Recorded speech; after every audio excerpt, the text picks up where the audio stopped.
Wake up the vibe, let it flow, let it shine.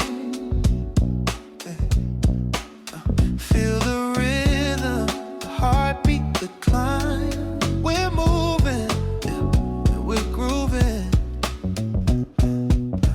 We're just living, learning, growing. Here for the journey, unfiltered.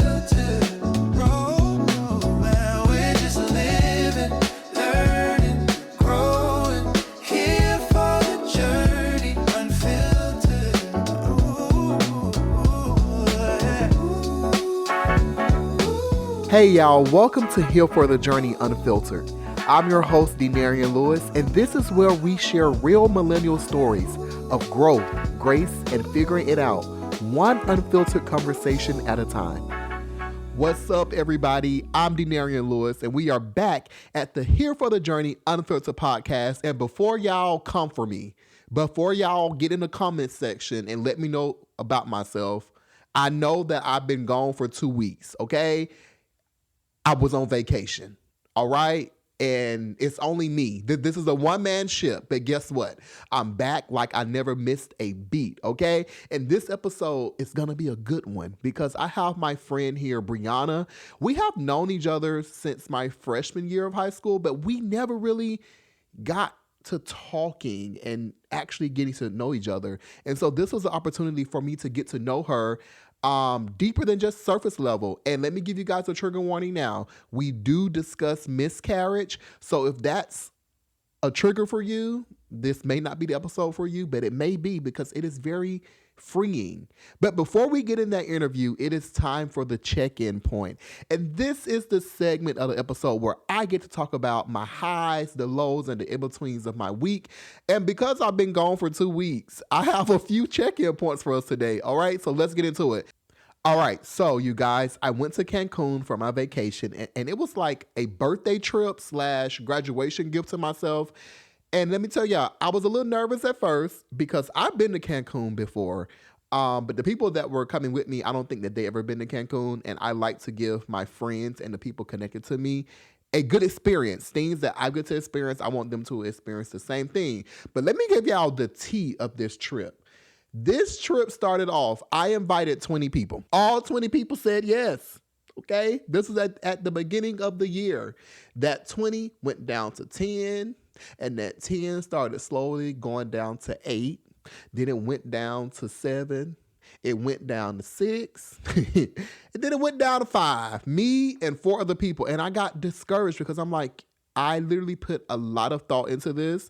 And people are canceling at the last minute. People who said they were going can't go anymore. It was just a lot. And I almost canceled it. And I had to remember that this is really for me.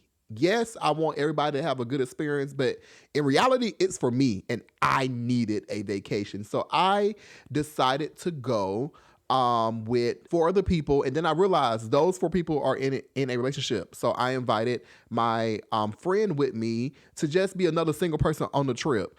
We had a good time, y'all, and anyone that has traveled with me knows I am the planner extraordinaire. I have itineraries. I have color schemes. I have everything that we're going to do. I have a schedule. I said, no, not this time. One, because we're paying good money to be at this all-inclusive resort, and I need to put my money to use with these free drinks and this free food.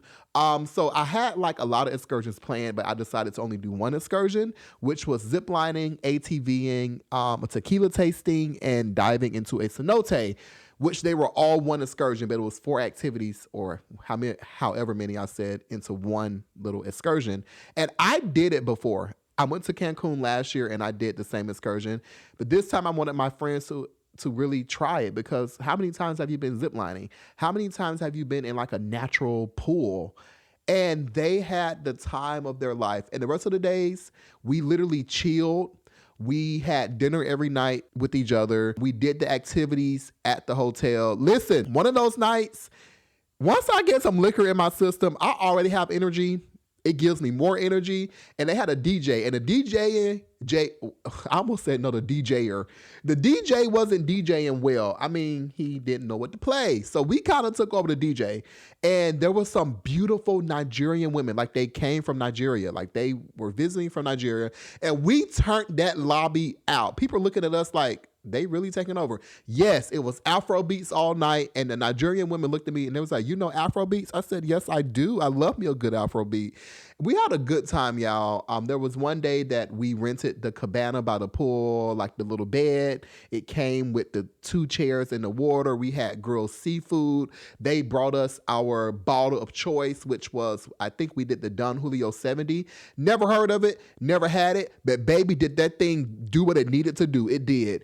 It was just a fun moment. And for the first time ever, I do not believe in having my phone on Do Not Disturb. But I literally had my phone on Do Not Disturb the entire time I was in Mexico because there was no one that needed to contact me. Everyone that I needed to talk to at the present time was there in Cancun. So I didn't need it, and I just didn't want to be bothered. It was so bad that when I got back to the States, I forgot to turn my phone off Do Not Disturb. So y'all, the Cancun trip was needed. I relaxed. I did what needed to do in Cancun, which was drink tequila. I had fun. Now, you guys, everyone knows, or if you don't know, if you're new to the podcast, I am relocating to LA to further pursue my career in the music industry. And with that, I have had to start packing up my home. But before I talk about that, I transitioned out of my job. And it was very bittersweet. You know, once you have done something for a long time, you come accustomed to that routine. You come accustomed to the people. And yes, I was excited for the transition out to start my new endeavor. But at the same time, human nature, you're sad. And I got back from Cancun on that Tuesday, went back to work on Wednesday. My last day was on that Friday. So I had 3 days in the office. And on my last day, I looked at my office because like my office was like my second home. And I turned off the lights and I'm like, wow, this is really over with. Like this season of my life is really over with because that was a place of comfort for me. And I knew that if I stayed there, I don't think I would have grown more into what I wanted to do because I was comfortable. And it is hard to disrupt comfort because we get used to that. So when I left, I was sad a little bit. I think I may have cried. Thank God my boss wasn't there on my last day because we both would have been boo-hooing. And I think I started to think about, which I need to work on, thinking about what's next. But let me tell y'all something. So the original plan and the reason why I left at that time is because I wanted to give myself 2 weeks prior to moving to LA. But the move to LA got pushed back to later on in December. So now I think it's been 2 weeks now since I've been away from the job, maybe a week and a half. I don't know. I have lost track of time because my friends laugh at me because I be like, "Y'all, I am unemployed." I've been not having any really responsibilities for the last 2 weeks. Let's just say 2 weeks. It's been amazing to wake up at 10 o'clock and then get my day started at 11 and then finish with my day at 5 and just chilling. I don't know what I'm going to do when I have to go back to a real job. I don't know what I'm going to do because I'm spoiled with just being an entrepreneur, working on stuff, being at home and just existing. Now, in that time of me being off, because now I've been off, well, now I'm going to be off for at least like 4 weeks will be the time I'll be off prior to me moving to LA. I've been packing up my home. And everybody know how I feel about my home. And I'm not an emotional person. I don't wear when I'm pissed, people know when I'm pissed because I can't hide my facial expressions. But when I say emotions, I mean like crying and things of that nature. I am very much inward with that. I don't show those emotions.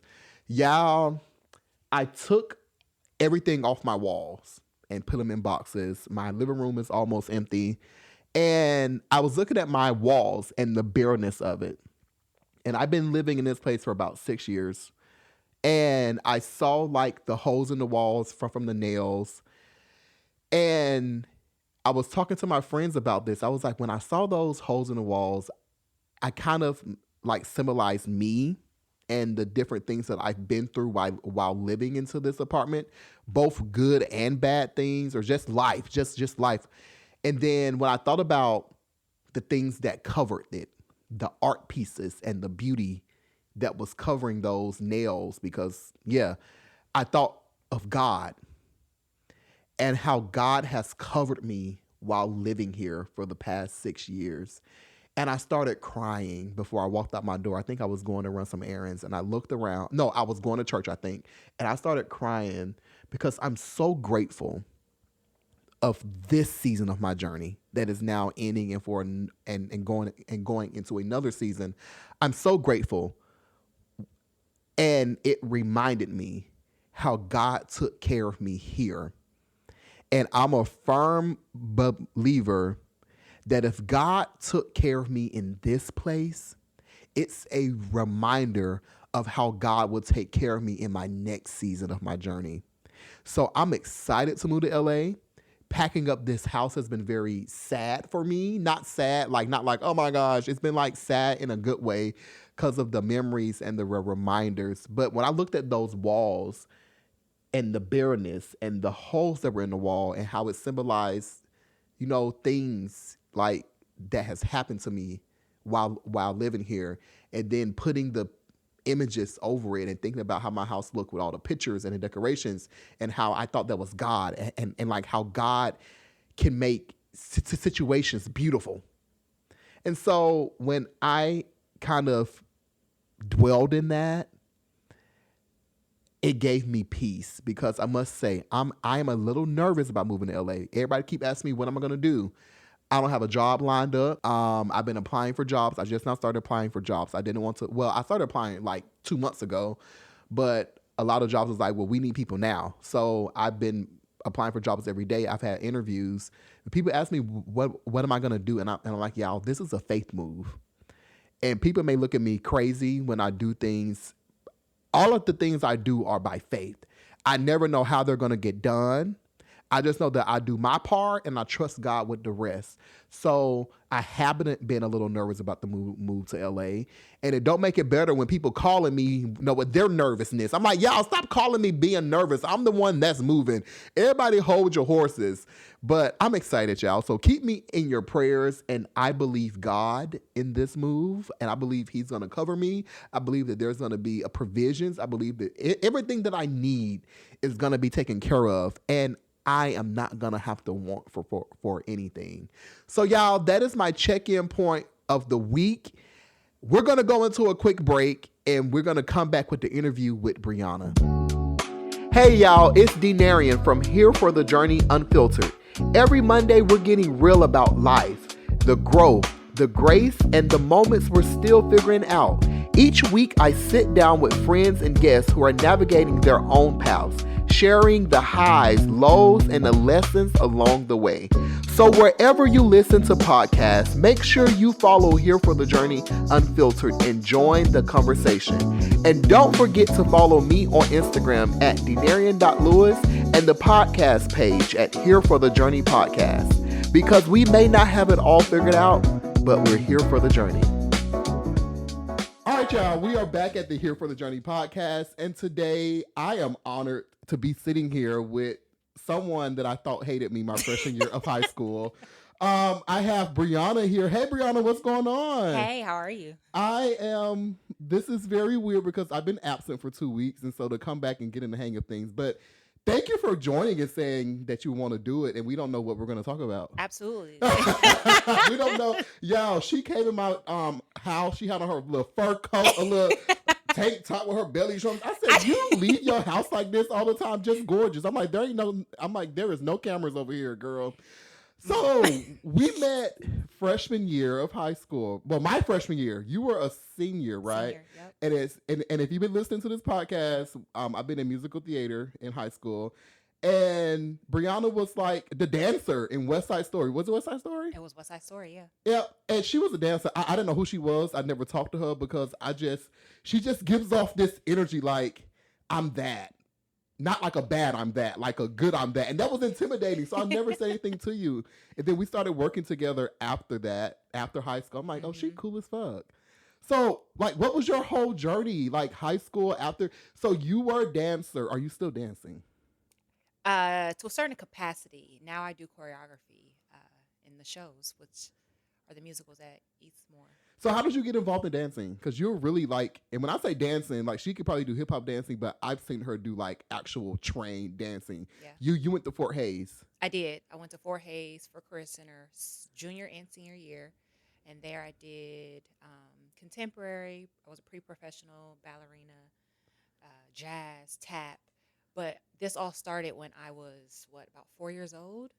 So you were on the little what's the ball point? What's the when they on the tippy toes? Can you Yes, do that? I used to. I still have my ballet shoes, but the Okay. likelihood of me being able to do some turns or anything is very slim. So you started with started when you was about 4. So did you take classes during that time? So how this all started was my mom wanted to put me in ballet. I think it was Barnett Rec Center, Oh and wow. I remember going. I remember this day. I remember going in and bawling, crying because I didn't want to be there, and she took me out immediately.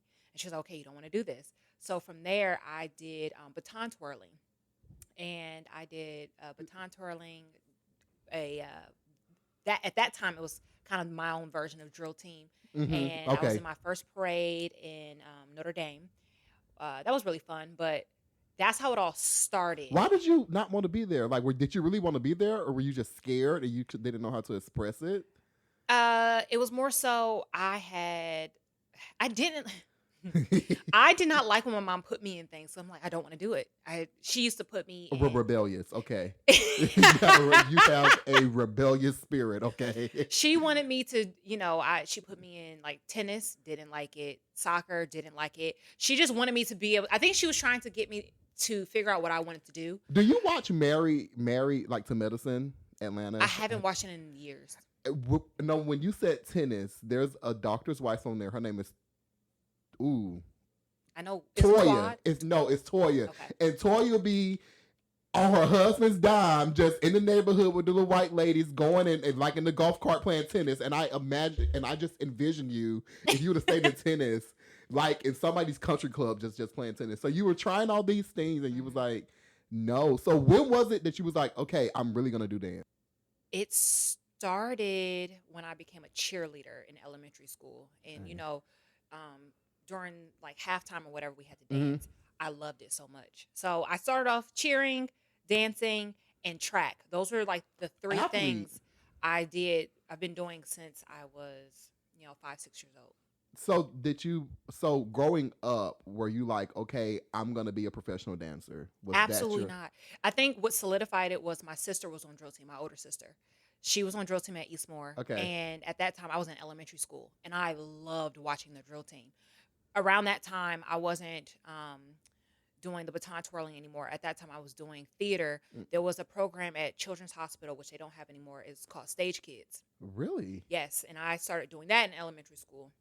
And with that, we were doing just a mixture of Mm-hmm. numbers. So it wasn't like how we do at Eastmore. It was Mm-hmm. like a full show. We would do bits and pieces Pieces. from Okay. different shows and put it all together. So like once you got into high school and you did other shows other than West Side Story, or was that like your first show? No, I did The Wiz my freshman year. Once on This Island was my junior year, Mm-hmm. and West Side Story was my senior year. So experiencing all of that, because I know theater, I've never thought I would want to do theater, but going to Eastmore and doing it, I'm like, oh my gosh, no, the stage is amazing. I went from being on the stage to student directing and stuff, Hmm. but it kind of became a desire of mine to be some type of entertainment person. So once you like got into your mode and you really it's like, oh, I enjoy this shit. Once you got to high school, did you want to pursue that as a career like after high school? Because I could picture you as like one of those little Dallas Cowboys cheerleaders or whatever, the little football team people, the dancers at the basketball game. I'm not gonna lie. I used to aspire to be a Dallas Cowboy cheerleader. Really? I did. Um, I used to just love the outfits and the kicks and stuff. But no, I wanted Girl, to. you messed it up for both of us. You could have been on the Dallas Cowboys team. I could have dated a couple of football players. What happened? What happened? Jesus. I'm not gonna lie. It wasn't until my senior year of Mhm. high school, and this was like after I already applied for colleges, where I started really wanting to go into like dancing. Mhm. I did apply and audition for Mhm. a few schools, their dance programs, but I didn't feel as strong in ballet, which is one of the main audition pieces that you had to do. Mhm. Now, contemporary hip hop, jazz, all of that, I excelled in that. But ballet, I just, it It's was, so crazy how it they was hard. use these, even in music. When you go study music, they make you study around classical music Yes. as if that's the, and when really, I'm not gonna get deep, but really, a lot of music. I mean, why is that the foundation? So that goes like into dancing. Why is ballet the found? Like, why? In my opinion, I think it's to weed people out because they know a lot of people are not classically trained or Mhm. pre-professional. Whereas jazz, hip hop, tap, a lot of that Mhm. stuff, it's fairly easy. It's more like your body moves more like fluid. Mhm. Whereas ballet, it's like a lot of structure to it. You have to be very strong. A lot of people are not strong. That really tests your body. And it is as strong as I was, I ran track, I danced, I did all these other things. My body was not strong. I could not lift my leg up. Really? Yes. When I was in high school, I just thought of you as this, like the dancer that did it all. Like I'm like, damn, she's good. So that's crazy to hear that. The thing is, and I still think I'm good, but it wasn't until I went to those auditions that I realized, oh my gosh, I am not as good as I thought I was. It definitely took me down a notch. Were those auditions at those colleges, were they mostly PWIs or like were they? Yeah. And that's so when I transitioned to college, of course I was in like choir. I tried to take, well, not tried. I did take AP Music Theory. I was in all those things. And I ended up going to Capital for music. And the resources that those students had, even though I'm more talented than them, the resources took them to a different level than I was at. And I'm like, I know I'm way more talented than y'all, but y'all parents done had y'all in this stuff since y'all was kids, and y'all had these different resources in school, and we didn't have it. Yep. And I'm like, so okay, so growing up, like, what did you want to be? Like, what did you want to do? I wanted to be a lawyer. That's what I really was interested in. I wanted to be A lawyer? Yes. A lawyer? You don't see that for me? A lawyer? Yeah. Why? I grew up watching Law and Order with my dad, and I swear, I swear, I loved everything about it. Okay. And I remember, I think it was middle school, I shadowed with my mom, one of my mom's best friends. She's a lawyer in Dayton. Mm-hmm. And I was like, oh my gosh, I love this. I don't know. What about it? Was it the you helping someone, or you been able to argue, or and winning? And win? you do like to win. It gives. I have to be. I'm very winning. opinionated to a certain extent. Like I'm okay with I receive very well, but I think in moments when it comes down to it, if I had to prove my point and go into a debate, I would do it. And I don't like backing down. I wanted to be a lawyer too, but then I realized I don't want to read all that stuff, and I said I'm not going to school for law. I'm not. So you were in high school, you were auditioning for the PWIs, dancing, all that stuff. What happened once you got to college? What happened? Well, my freshman year, I was at Ohio State. I did do pre-law. That's what I said I wanted to do. Because, when you... So you didn't do the whole dancing. So you said F the dancing. I didn't. I didn't even get in. And I was just like, it's okay. But I was still in the school. But I applied to be a part of their program, which was okay. I just wanted to try it. But no, I was pre-law. And I remember I was taking a political science class. Okay. And I was like, oh my God, I hate this. I hate this so much. Why? Why did you? As you said, it's a lot of reading. It was also, the teacher was very boring.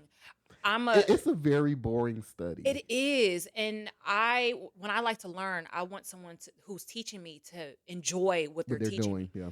And the teachers just all seem like they hated their life, and I was just like, I don't want to do this. I don't see this for myself because you all seem miserable. And as I got older, I realized that a lot of lawyers are in fact miserable. It's so hard. You just say it straight to the point, cutthroat, no smile about it. Yeah, they're miserable. So what did you end up doing? If you did not finish pre-law or you was like, this ain't it, did you switch majors? Like, what did you do? At that time, no, I just tried to see it through, and then some stuff, life happened. Okay. And I took what life happened? I want to know. I want to know. It's here for the journey. I want to know about what life. So at that time, I ended up, getting a boyfriend. Oh And, wow. So I decided to take a step back. Got a boyfriend. And take a step back from school. I took a step back from school. Why is it these men just be getting? So I won't put it all on him. Okay. Again, there was other life things that were okay. taking place. So I did need to just kind of like slow down a Mm-hmm. bit. So I ended up working every single day, and was more career focused, career driven. Mm-hmm. Then I ended up meeting a guy. We ended up dating for a while. I would say probably maybe a year Mm-hmm. into our relationship, we ended up getting pregnant. Mm-hmm. At that point, I'm like, okay, I'm about to have a baby, and I just accepted it for what it Mm-hmm. was. And that was very hard for me because I remember I used to hang out with my old roommates, and I would be so sad. I'm like, why did I decide to just go through with this? Why is this now my life? Now I'm about to be a mom, and whereas my roommates are still having fun and enjoying life, and they're still trying to include me, and I'm just like, oh Okay, so you were in this point of, okay, I just took a step back from school. Life is happening. my God. I am with this man. We end up getting pregnant, Mhm. but my friends are still living their college fantasy. Mhm. And I want to, like, where was your mentally? Like, I was checked out. I'm not gonna lie, pregnancy did a number on my body. okay. And I had severe morning sickness, Uh-huh. where I had the morning sickness where no matter what I did, no matter what trimester I was in, Mhm. I was sick. From the time I woke up, from the time I went to sleep, I threw up everything. I couldn't keep anything down. I was in and out of the hospital. I was miserable. And So- then you see your friends out here going to parties, taking shots, going to all. See, going and to at the that retreat time, game. at that time, they weren't doing it like that, but it was more so like just having that freedom. and I missed that. I didn't have that freedom anymore. I realized the small luxury of just drinking water or being able to just eat whatever I wanted. So you had it was a deeper experience. Yes, it was hard. Okay, so how did we work our way through that? Well, it was weird. By the time I got to a point where I was able to figure out, like, okay, this is what I can eat. This is what my body likes. I end up losing my child. Oh, So wow. I'm so sorry to hear that. it's okay. Yeah, she was born at 22 weeks. And the doctor let me know, like, hey, with her being so premature, there's not much we could do. So she was born alive. She lived for about 12 minutes, and then she passed away. I couldn't imagine that. I couldn't imagine that ever at any age, but at a young age, it's insane. So now you're processing, taking a step back from school. Life has been lifing in addition to life, just life again. And what did that do to you? It's weird because, like I said, I had just got to a moment where I finally accepted, like, okay, I'm pregnant. I'm about to be a mom. And you was gonna enjoy it. I was enjoying it. For the most part of my pregnancy, I hated everything about myself. I didn't want to be pregnant, and I felt that energy. They always say, like, when you're pregnant, your energy feeds into the baby. And I had to pull myself out of that. Wow. I was by myself. He didn't live in Columbus. Okay. And at that time I lived by myself. So I didn't move back home, but like temporarily I was going back and forth between my house and my parents. But my parents were at work all day. So I still had to like endure this by yourself? By myself for the entire pregnancy. So by the time I got to a point where I was like, okay, I feel good. I'm strong enough. And then that happened. I'm just like, So after that happened, were you still by yourself? Were you still going back and forth to your parents' house? Like, how did No, that? he at that point he moved to Columbus. So that's when our relationship was just kind of like, all right, now we live together, and we were both trying to navigate these feelings. And it's How weird. was that navigating? I was gonna ask, like, y'all navigating this. How did that put a strain on the relationship at some point? It didn't. And it's weird because even now, I'm the type of person where there's like this deep, I guess you could say, trauma. I push it to the back. Like even talking about this, like I have absolutely no emotional attachment to it. Um, and there was one point where I did, but I don't. Like I've accepted it, and I think I've just kind of like I've always been the person who kind of helps others. So in that moment, I found myself kind of being there for my mom because she was processing it, being there for him, Mm. being there for all these different people. And I'm like, dang, I'm being there for y'all, but y'all didn't have this child. Y'all didn't endure what I endured for what the 6 months. But I wish I had cameras. I say this every interview because I really be so into y'all's lives, and I just really find just how strong we are as people. I'm not going to get too deep into that because Mhm. I'll start crying, and I don't want to cry because I am not a crier. I am, but not for everybody else. Dang. So what happened? I'm just. Has your life always? I'm just interested in like because you show up as this well put together person, and like even like your facial expressions are just very much their focus. It's Mhm. very. So have you always been like that? And I see that now how that can be a thing when you're enduring what you endured, Mhm. how like you had to put your feelings to the side and stay focused on everything. So how do you maintain that composure, and what's really going on in your fucking head? because This it's is kind of like a what is it? Like the analogy of like the ducks or like the swans, like they're Mhm. so beautiful, but like underneath the water, they're moving Yeah. fast. And that's truly how my mind works. For example, the other day at rehearsal, and I was with who was it? Was it Kyle Uh when he huh. was saying that his mom like, oh, she said hi, and I'm like, you got to think like, yeah, I acknowledged her, I saw her, Mm-hmm. but in my mind, I'm thinking about what I need to do later today, what I need to do tomorrow. I'm thinking about things that I should have accomplished already. I'm Mm-hmm. thinking about so many things. My mind never turns off, and sometimes it's frustrating because I could be laying in bed about to go to sleep, and I'll start just my wheel starts turning. And I am like that because, and that's why I do a little Eddie here and there before I go to sleep to help me go to sleep. Thank you to the Eddies. But my mind, like people will see me inside of a store. Actually, people have got mad at me because they said, "Hey, I saw you in the store, and you Mhm. didn't speak to me." And I Mhm. said, "I probably didn't see you because I don't like being in crowded stores. So my mind is like, how can I get out here the Fast. quickest? Mhm. I am processing what I need to get, what I'm gonna do when I get home, what I need to do next week, how Mhm. I'm moving to LA. Yep. My mind, I may be physically present, but my mind is somewhere else. So Absolutely. why are you? And like someone literally walked up to me and said, "You didn't see me." No, I didn't. Yeah. People tend to take offense to that, and it's like in these moments it's not about you. Hmm. Um and I've even had to realize that with other people Hmm. like, hey, like you didn't call me back or you didn't do this Hmm. that you said you were going to do. And it's like, no, it's not about you. And I've had to realize that because in my own person, I do it to other people, and Hmm. it's not intentional. It's just in those Hmm. moments when you're focused and you Hmm. have other things going on, you're physically there, like you said, you're present, but you are not present. Hmm. So I have a question. When you went through all of that, and Mhm. then your boo at the time came back, did you go seek therapy for that? Like grief counseling or anything? Or like how did you I know that you said that you was there for other people, but Mhm. have you ever like dealt with that? So I didn't start going to therapy until I would say maybe like 2019 or 2020. Mm-hmm. It might have been 2020 or 2021.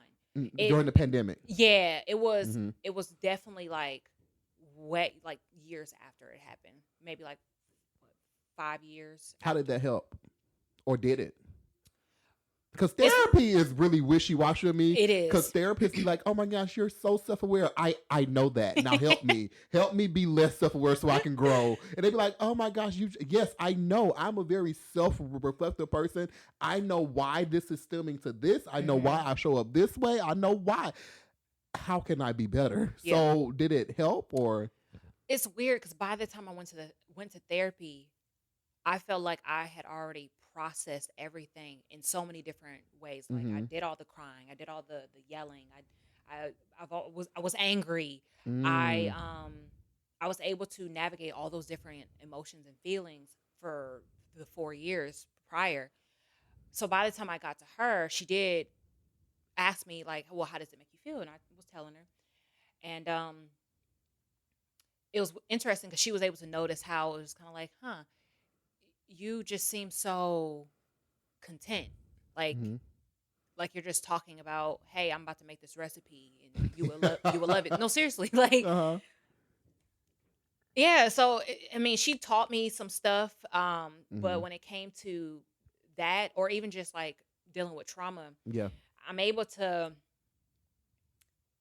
She taught me how I was able to like process it, like really thinking about it, writing stuff down. I started journaling around that time, which really Really? helped. Yeah, I'm not good at journaling. really. I don't like to write.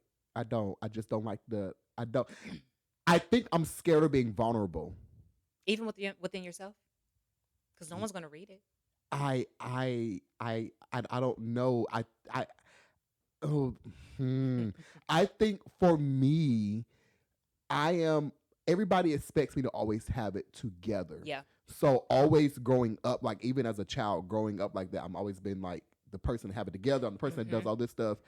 I blocked out because when you're growing up like that, there's no space to be vulnerable. So when stuff happens to me, I deal with it for like 30 seconds. I cry about it. I get the emotions out, and then I'm like, okay, let's fix it and let's move on because That's how I I am. can't harbor on this. Yeah. And so actually sitting down, actually my therapist, I forgot what she told. She told me to do something. She told me to write something down about myself, Hmm. and it was like good things, I think. And I wrote it down. I'm like, huh. And then she asked me to read it out loud to her. And I started crying because I've never read how I felt about myself. Yeah. And but I just never got into journaling. I don't how do you still journal? I do. I write every day. So originally, I started out with. She used to give me like these sheets that Okay. had like prompts on them, and they were completely unrelated to me or my life. Mm-hmm. But it just allowed me to just write freely Mm-hmm. what I thought about a sunset or something, you know. Wow. Um, and then from there, I always write in my notes. Like Mm-hmm. I every day I'll just write something like, oh, today this good thing happened or this bad thing happened. Mm-hmm. And then it kind of now I have like 5 different journals that I've already filled up. But I have a prayer journal where I just really just write out Mm-hmm. directly to God. I have another one where I just write my thoughts down, like, hey, this is what happened for the day. Um, this went well, this didn't. This is how I'm feeling. Mm-hmm. This is how this made me feel. And just to kind of like push it out and not allow myself to harbor any emotions. Mm.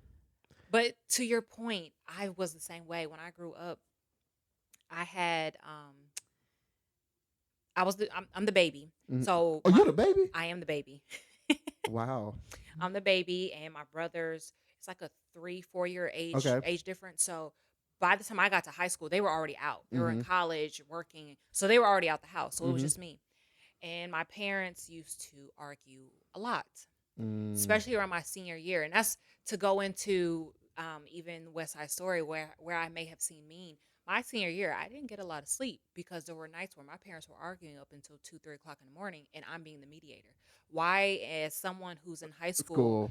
sitting here mediating for Grown their people. parents? So that's why I am the way I am and why I handle situations the way I do. I kind of put my emotions to the side, like, okay, let's fix this. How can we come? I'm very solution based. How can we get to a solution? All these emotions kind of in the moment I'm is the like, same way when people be like, "Oh, this happened. Okay. That's the Mhm. problem. We identified the problem. Yeah. How we gonna fix it? Exactly. Because we can't just sit here on this. Let's find a solution quick. Yeah. Real quick. So that's why I am the way I am. Like, and I grew up with that. And my siblings, for the most part, they don't even know half the stuff that I've witnessed and what I've had to endure and sit through, nights that I didn't get any sleep, and then we had to show up at rehearsal the All next day. Yeah. So people did, especially my senior year. I had Miss Elena. I remember she told me she thought I can't remember what exact words. Oh, she thought I was very cold-hearted, and I was just like, I've never had a conversation with you. It's so, but we talked about how people have this perception of us and they don't really know us. And then when you get to really know somebody, it's like, oh, you're really a cool as fuck. I'm like, yeah. But that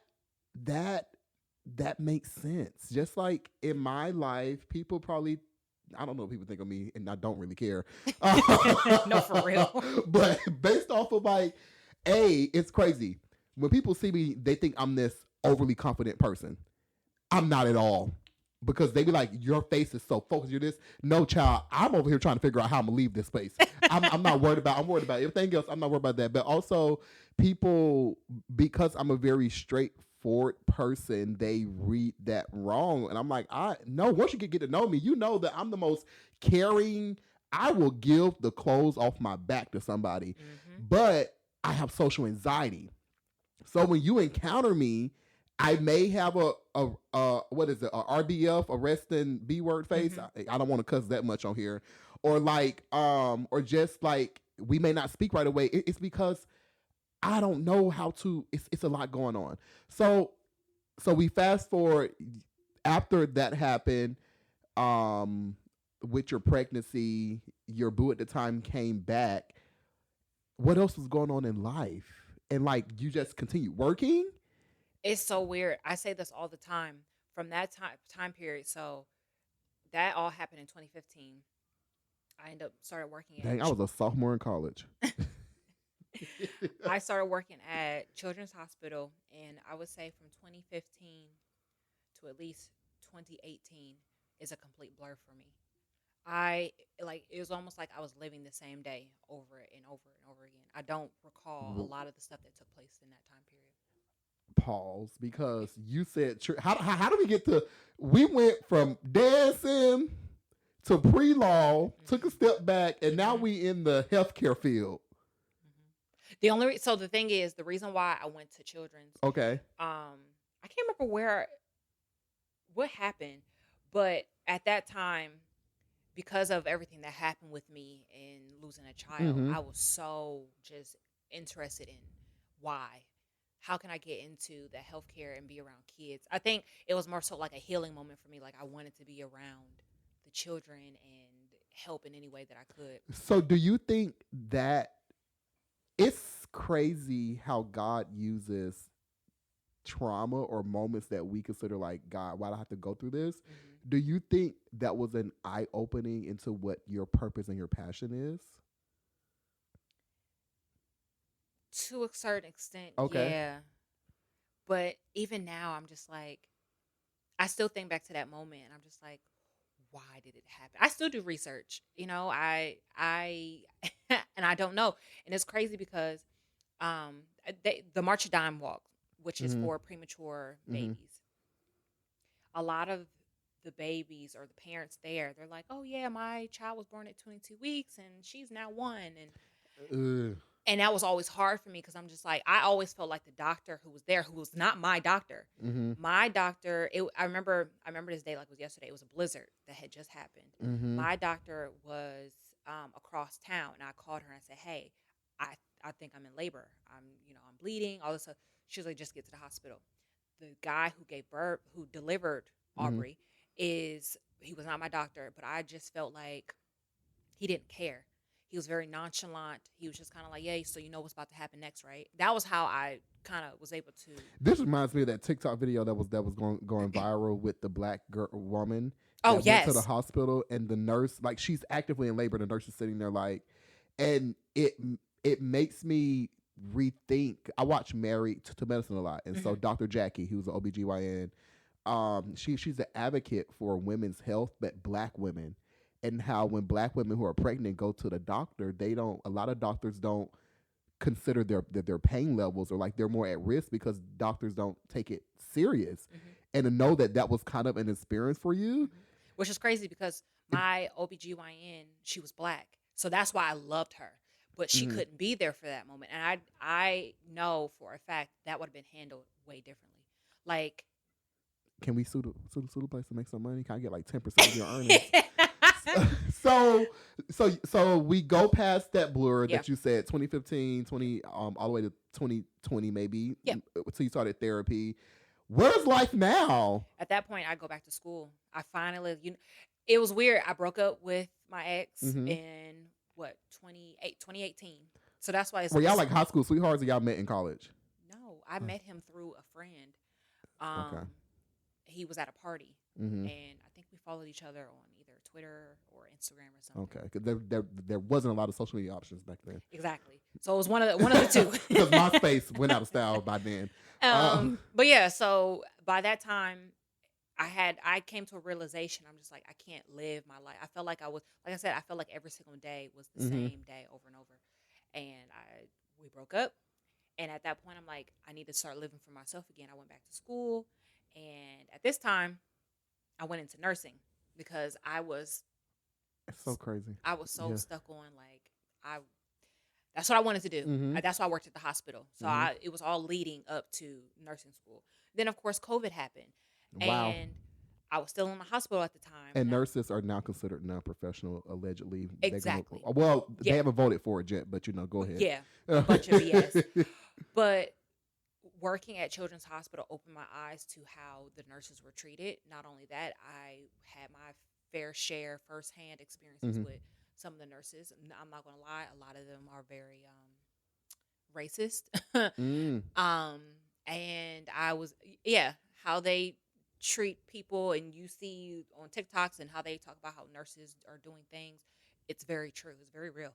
Not all of them are like that, but for some of them that I was able to kind of be around and listen to, I was just like, yeah, I can never see myself being around. And then also just seeing how healthcare workers were treated during COVID. It was bad.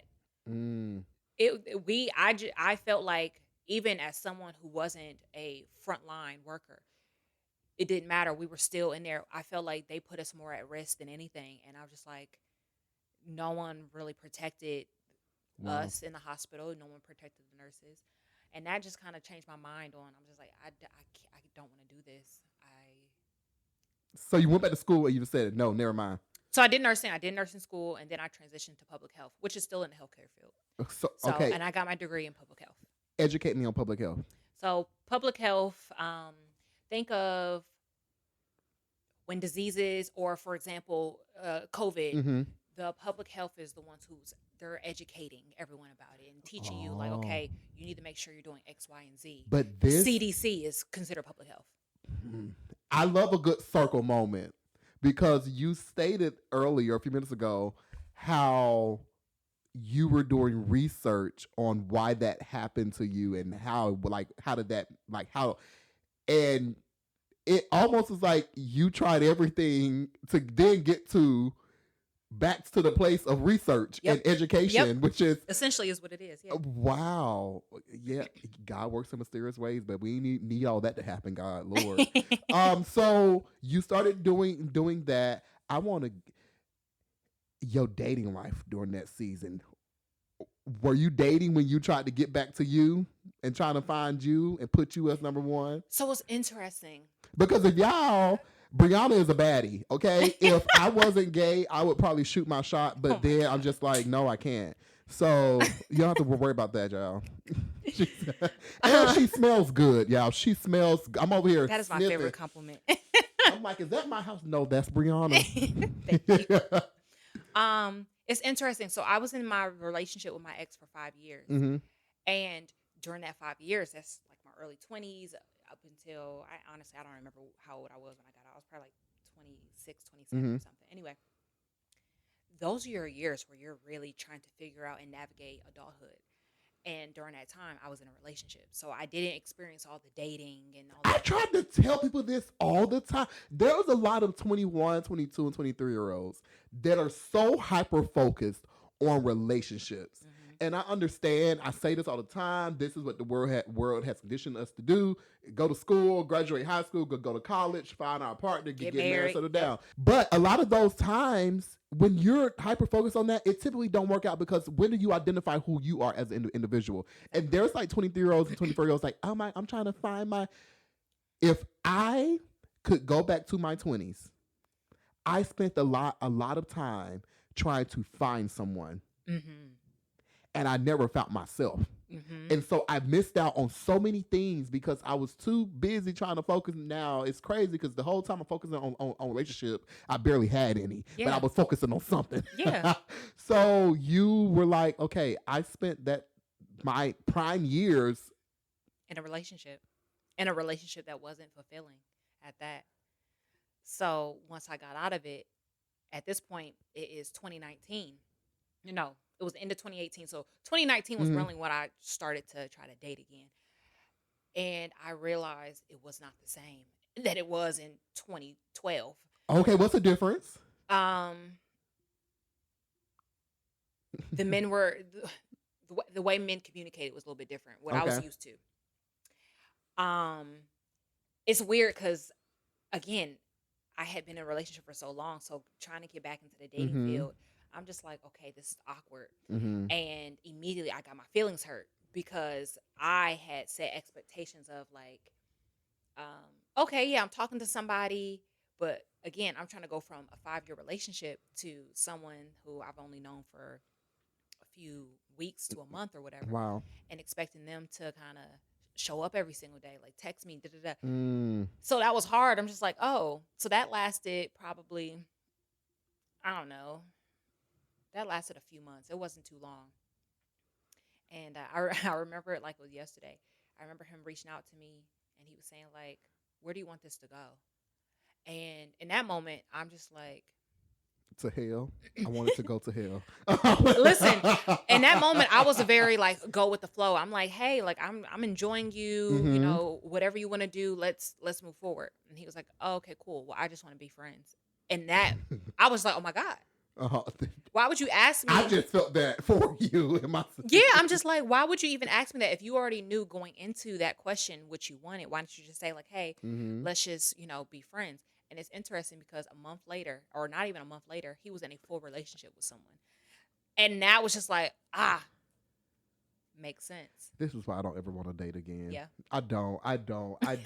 But did you let that discourage you, or you kept trying with different people, or did you date? Like, so did you? I licked my wounds for a little bit because that definitely hurt my feelings. Again, that was my first actual like opportunity to date after being in a 5-year relationship. And I'm just like, oh my gosh, why would you do that? But that's crazy. So present day, you done graduated. Yep.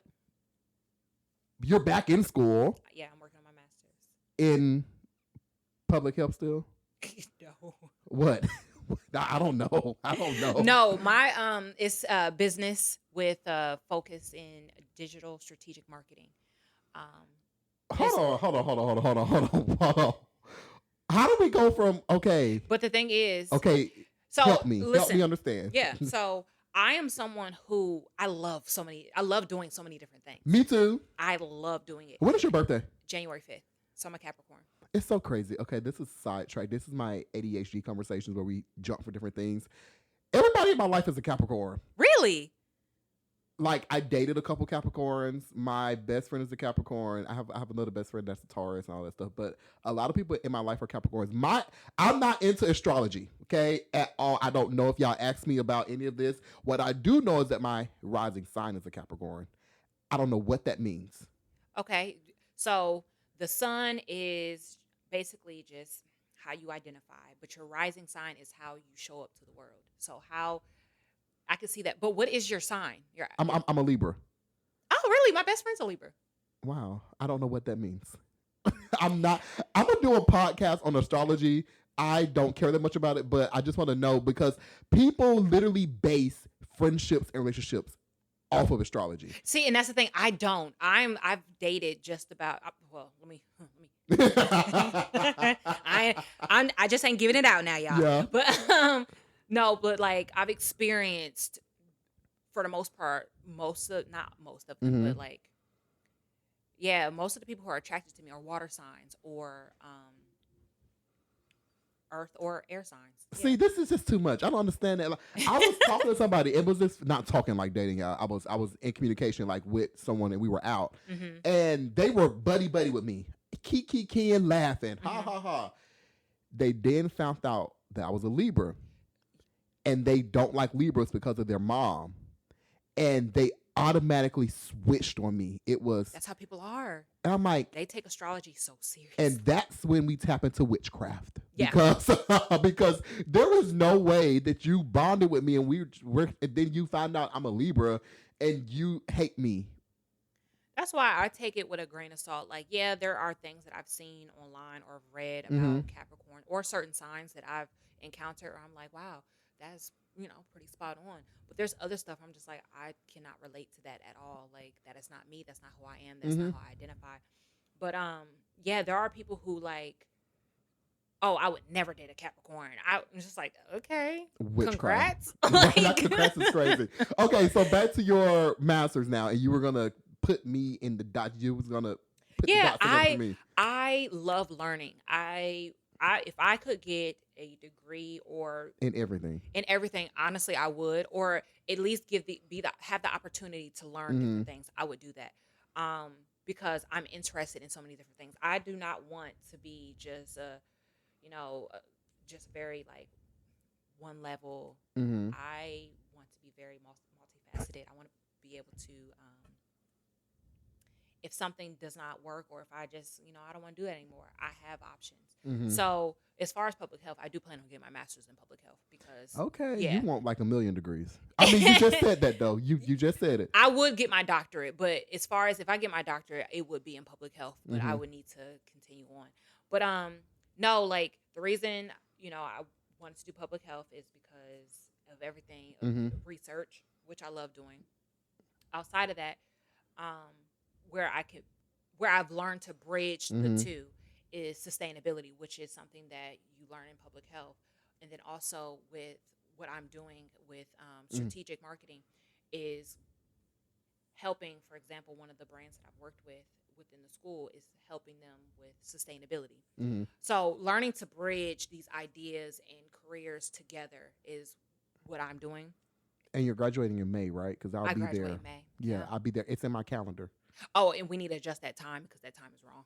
You never gave me a time. I just put it all day. I put it all day. I made it all day for the whole weekend. That's right. All day. It's an all day thing. Yeah. So yeah, and I love being creative. So I think with that, it allows me to push out my creative side aside from dancing. But this really allows me to tap into really being creative because I've helped a lot of friends and a lot my family with their websites. I've done a lot of what's it called?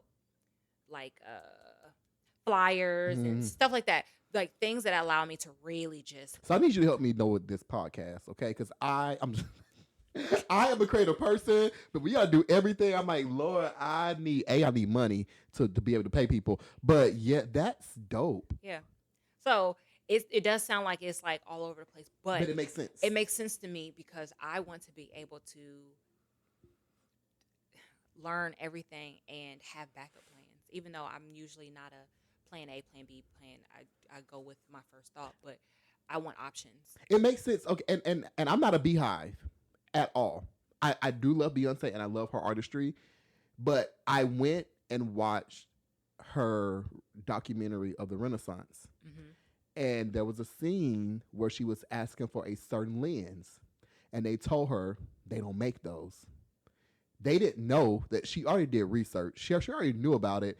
And that sounds like I need to know everything because there are people that will limit you and tell you what can't be done and what you can't do. And that was a learning moment for me, to perfect my craft, but also there's nothing wrong with knowing about every aspect of things because at the end of the day, you are your personal brand. Yeah. And so we can't, and people be up here jealous and envious and they're not going to give you the same. Yeah.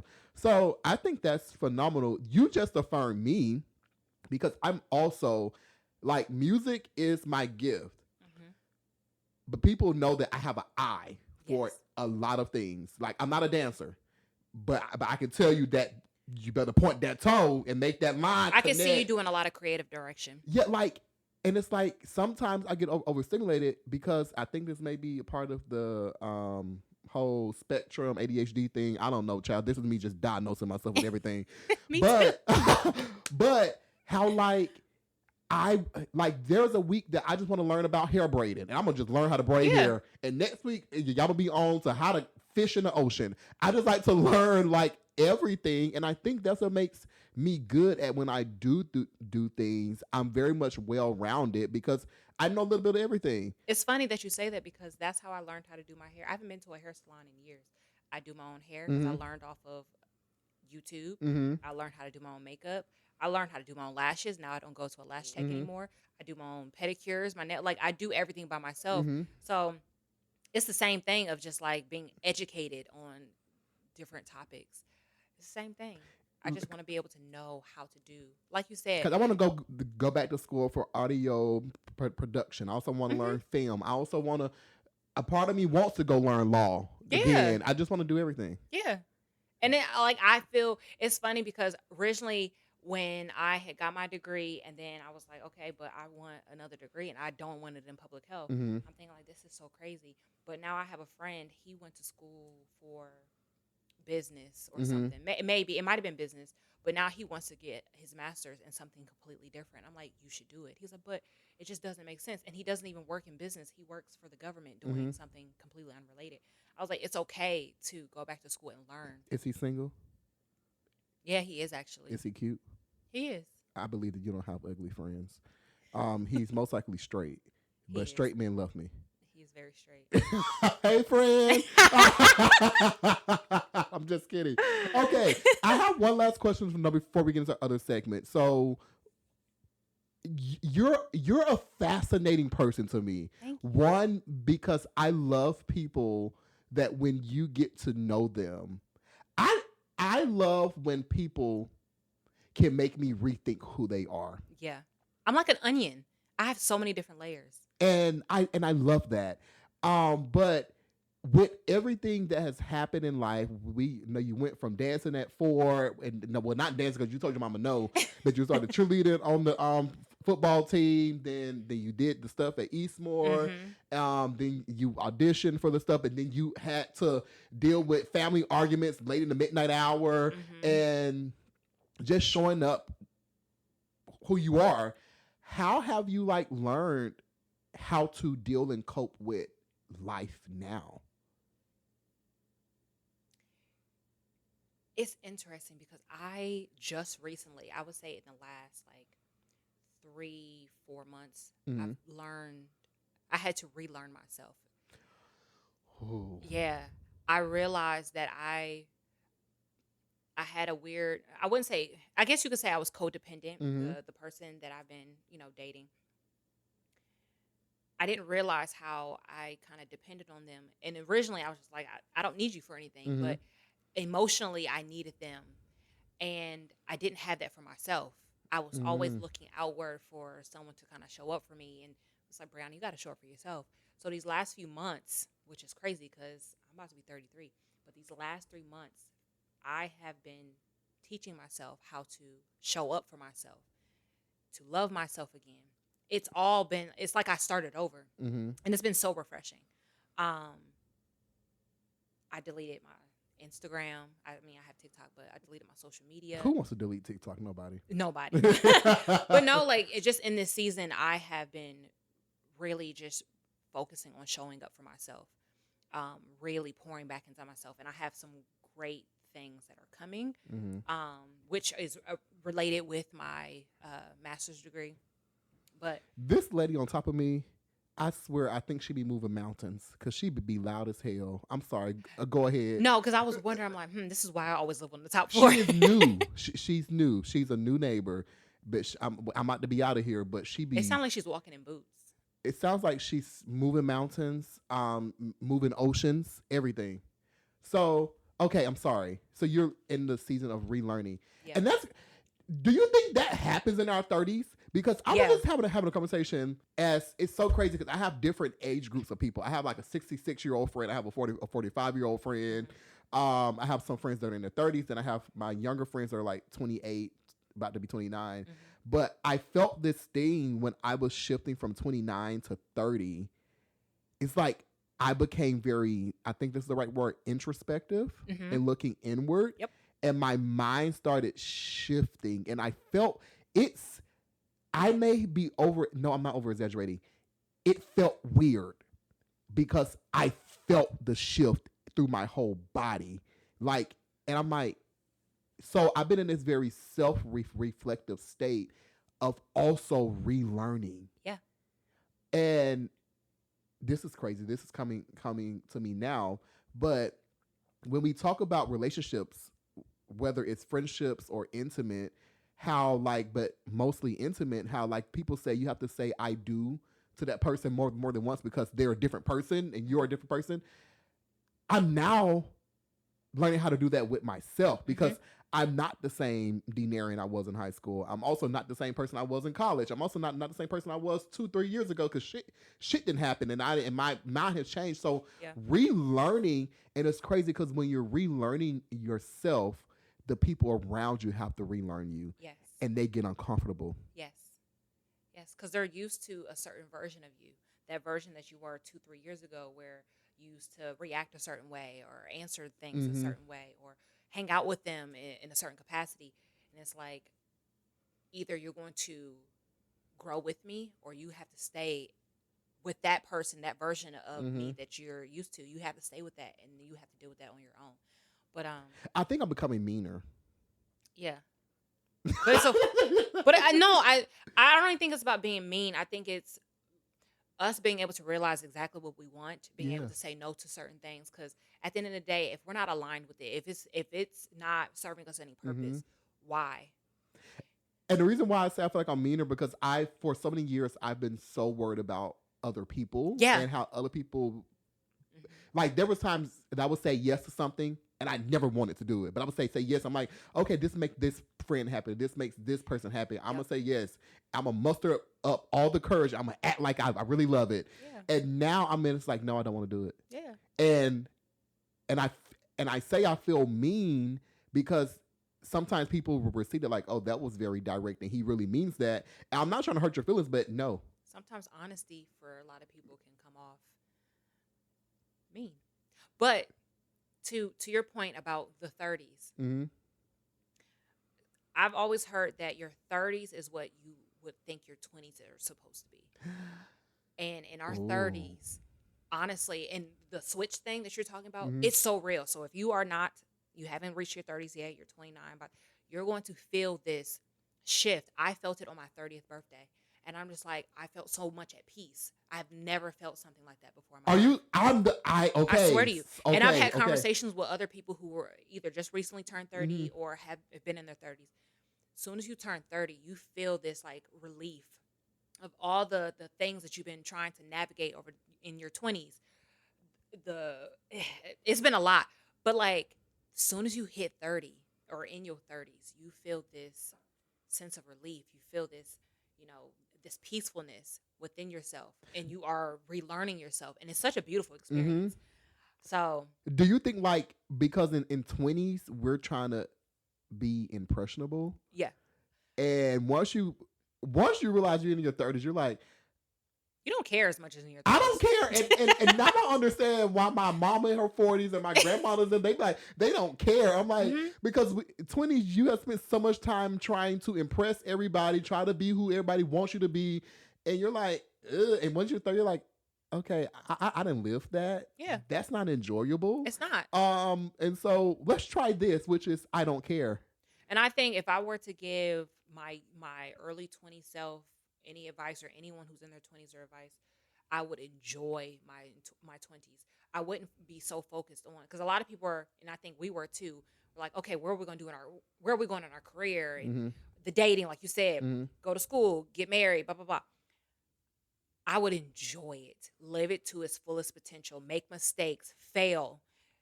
Once you get to your 30s, that is when you have the time and the opportunity to really relearn yourself, start over. I've started over probably twice in my 30s, and it's felt so good. Like, it doesn't feel like, oh my gosh, I'm failing. Now it's like, Wow. okay, what's next? But oftentimes we live for other people. And we can't live for other people. We have to live for ourselves, because then what you're going to find out is that as you get older, you're not going to be happy. Yeah. And it's crazy, even those of us that grew up in church, we want to live this certain life. And I have learned, because I've been around the church people, half the stuff that you have thought about doing or that you wanted to do, they're already doing it. Yep. And so you over here trying to live a little angel life, and these people over here being free and happy. Yep. So don't hold yourself hostage to this idea of what the world wants for you.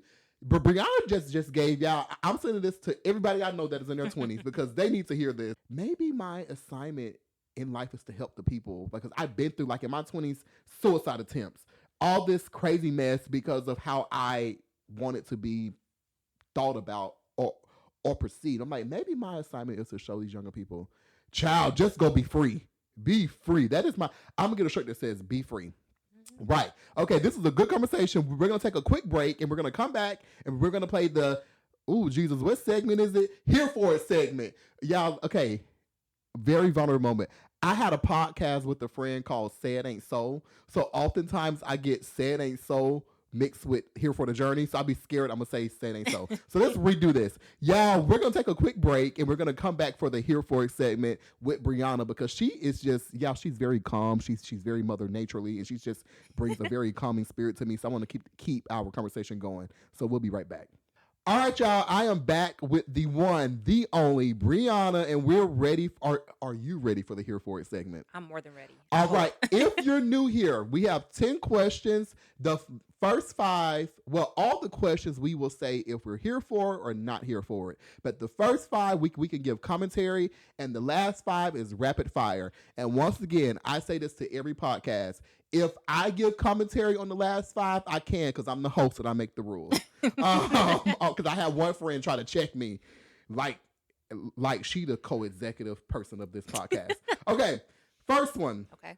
Letting your friends meet your new partner before you're officially together. Ooh. Okay. Can I? Yeah. Okay. I would say I'm here for it and also not here for it. Okay. And I'm going to say why. I have dated someone. I remember I was dating this guy back in 2021, and he was adamant about meeting my friends. We weren't in a relationship, and I'm just like, why? I didn't understand why he wanted to meet my friends so badly. And then soon after, he became weird, and we stopped talking. And I'm just like, well, dodged a bullet. I didn't need to introduce you to my friends. But then the guy that I'm talking to now, like, even beforehand, I guess you could say before we got into a relationship, he's met my friends. And that's only because he was around. But I wouldn't say that it's a good thing or a bad thing. I think if you know, you know. And if it's someone who has good intentions with you, introduce them. But I think family is more important than friends, to be honest. I am not here for it, which is crazy, because I used to be here for it. It is family and friends. But for me, my friends are my family, and my family is my family. So you meeting my friends almost means that I'm taking you very serious. And so Yes. I grow another level of attachment to that person just for it to not work out. Yes. So I don't want you to meet. I kind of think it's kind of jinxing it in a little bit. Yeah. Now getting older, I'm like, let me have this moment to myself. Like, I may tell my friends, hey, I'm talking. Let me get this out of the way. I ain't talking to nobody right now. So y'all don't think I'm off the table or anything. My phone is drier than everything. Available. Very available. Yeah. But like, I will tell my friends about it, but I'm like not going to. But then again, my friends see things that I don't see. That's why I said it's like, because we're so blinded by love that we miss. And there was a person I was talking to, a nice person. I still no respect this person, but I was head over heels for this person. And my friends saw things like, they was like, he ain't that really into you. I'm like, no, he is. yes. And now I'm like, damn, I should have listened, because I spent 2 years just, yeah. Okay. Yeah. So you're in the middle. Yeah. Okay. Second one, telling your partner they need to go to therapy before y'all move forward. Meaning, are we talking and about to get into a relationship? But Yeah. either way, I'm here for it. I think. Well, we're both on the same team. Men, I think men need to go to therapy. This is something they need to experience, but women too. But yeah, I'm here for it. Therapy is a must. I may be very, very ruthless on this segment. Then usually I'm very gracious, but today I don't feel gracious. I'm not here for it, and I'm not here for it because I have been in situations where I've had to coach people through that, and I had to deal with because therapy can be hard. Mm-hmm. If we date, I need you to already have that underneath. Like you already in therapy prior to us even talking and meeting. I need you. Oh, okay. I see what you're saying. Because I ain't trying to because especially with men, they don't see therapy, and I'm a man, so that's crazy. I'm even saying like this, but they don't see therapy in that same light as like we possibly do. Mm-hmm. So trying to push you to go through that's a hard push sometimes. Yeah. And then if this is your first time in therapy, It's hard to can be navigate. a lot. Mm-hmm. And I'm in this season. I've been there, done that. I don't need you 100% healed, but I need you already, like you already made up in your mind prior to us talking that you've been in therapy. I don't need that. I shouldn't have to tell you. Now I may can say, hey, babe, you're in therapy, but have y'all talked about this? Mm-hmm. You need to do that. You need to talk about that. So yeah. I think it also depends on the person. But yeah. Okay. I agree with you. Third one, recognizing when you're the problem in a friendship. Let's do friendship and relationship, intimate relationship. Recognizing that you are the problem. I'm here for it. I'm here for it too. Absolutely. And I don't mind saying I was wrong. Absolutely. But you know what's something about it? And this is probably both a platonic and an intimate. When you're that mature to say, hey, I'm the problem right now, people don't know how to handle that. It throws them off. Yeah, because a lot of people are used to conflict. They're used to certain reactions. But no, I'm here for it. Listen, half the time I know I'm the problem. Well, I mean, okay, not like know I'm the problem, but like I'm not. I am very self-aware. Yes. I know that my patience level is very thin, especially when it comes to timeliness. Mm-hmm. And I need to be more gracious. I know that my mouth is smart as hell. I got a smart ass mouth, so I'm like yeah. I'm a little bit dramatic sometimes. Yeah. Okay. Don't say yeah like that. All right. Next one. Ending a situationship that's been going on for years. But I can't even say not here for it. I'm here for it because you should have. I mean, technically, you should have ended it like within. It's easy to say I'm here for it, but the situationship that I was in a few years ago, I knew damn well it should have been ended, but it felt good for the moment. Oh, baby, it felt good. I think everyone should experience one just like fun situationship and just let it ride out. But don't get into multiple situationships. Okay, yeah, I can't do multiple. That was draining. Oh my gosh, it was draining. Okay, last one of the regular round. Going through your partner's phone with your friend there for moral support. I'm not here for it. I'm not here for it either. I don't go through phones. First of all, if there's an inkling, I used to younger, we used to do the stuff. Now, if there's an inkling, I listen to it. I don't have the time to go through the phone because they always say when you go searching, you're going to find something. You're going to find something. Yeah. Something. Even if you don't know what you're looking for, you're going to find it. And I need for my friends not to even indulge in that. Okay, you can call it moral support. They if I have a thought that be like, I'm about to go to this phone, be like, no, baby, leave them. If I have a thought process of that, just call it quits because there's more to it than just the phone. There's other trust issues. There's this other stuff that can happen. Deal with that or don't deal with it at all. Absolutely. And plus, I'm not going to lie. Once you get to a point where you start to have a feeling about someone, you need to listen to that gut. You're not having it for no reason. Now, if you're an overthinker like me at times where I'm just like, I'll create different scenarios in my head, but you know the difference between you're creating a scenario and overthinking and that gut feeling that God is trying to I'm lead gonna you. play devil's advocate because sometimes that gut feeling comes from someone doing those same actions, and they're now thinking they're other person. Yeah, absolutely. But if it's a pure thought, you're saying, Yes. Yeah. Listen yeah. to it. Even if it doesn't mean react to it, but just pay attention, make note of it. Okay, but there's also another double-edged sword. There are also people, the overthinkers, Mm-hmm. that are, because they haven't dealt with their own insecurities or trauma, Yes. they also have those things. So maybe this person doing that, they didn't affirm me today, or they maybe so that's a whole hard. And the only reason why I'm saying that is because I am someone who, to your point, I've been the overthinker, and I didn't realize it was an actual insecurity that I had, and I was projecting, and I'm just like, whoa.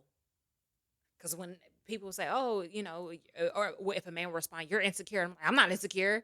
But once I really had a moment to really sit back and reflect on myself and really kind of do that relearning thing, I'm like, oh, that was an insecurity that I was projecting that I didn't know that that's what that was. So yeah. Okay. All right. Rapid fire. Okay. No commentary. Okay. Allegedly. Giving yourself permission to change your mind about what you want in life. Here for it. I'm here for it. All right. Being radically honest about what you can and cannot afford right now. Here for it. Here for it. Y'all ain't about to have me broke out here in these streets. Shit. No, for real. Right. Okay. Telling your friend their partner is not the one, even when they didn't ask.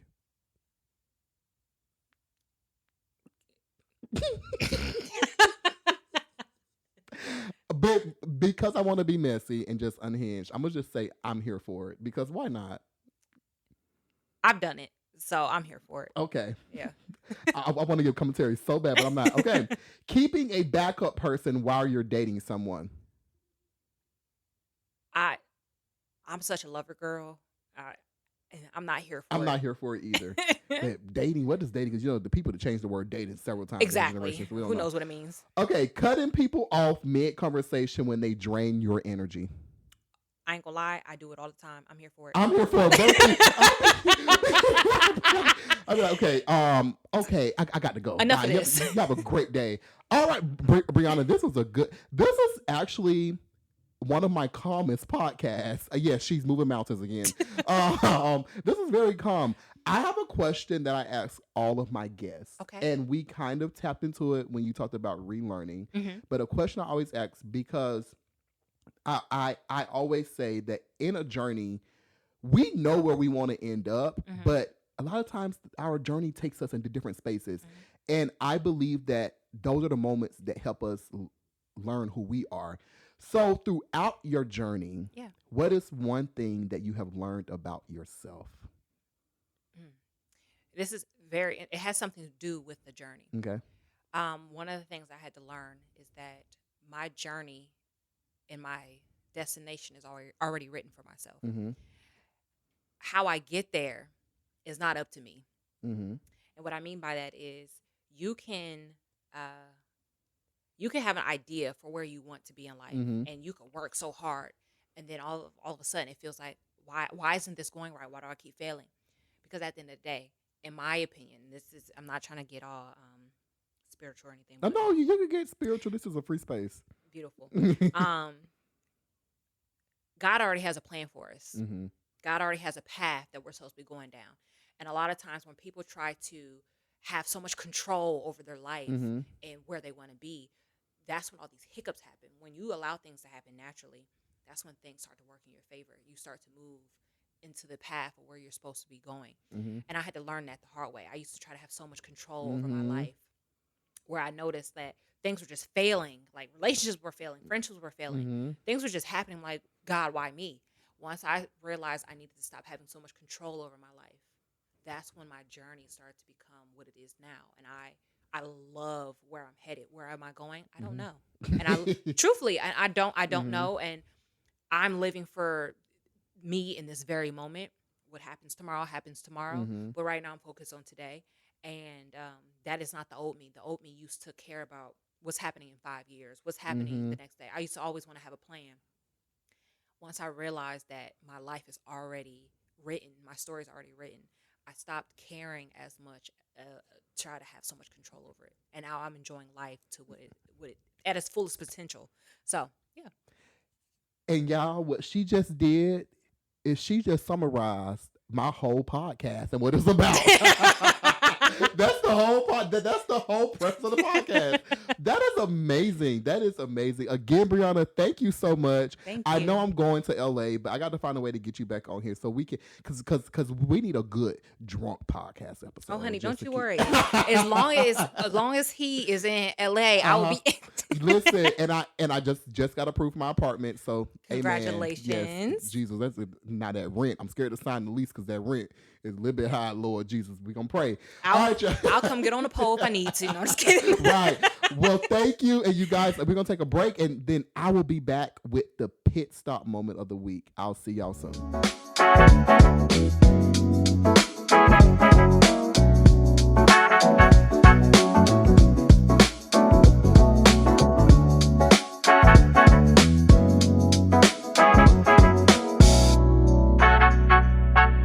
I am back with the pit stop moment of the week. And this week's pit stop moment is simply about stepping outside of your comfort zone. Sometimes the hardest part about growth is being uncomfortable. We love routine, we love predictability, and we love to know what is going to happen next. But the truth is that nothing grows in a comfort zone. In this season of my life, I am being stretched in ways that I've asked for and ways that I didn't ask for, but it has been necessary. I am learning that taking a step outside of my comfort zone is not about being fearless, but it is about moving anyway, even when things seem shaky, when things seem unsure, or even when I'm questioning everything. So here is your reminder.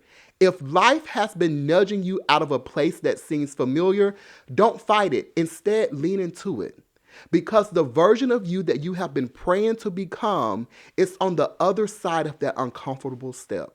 So this week, take a step, even if it's small. And remember, we may not have it all figured out, but we're here for the journey. And see you next Monday. We're just living, learning, growing.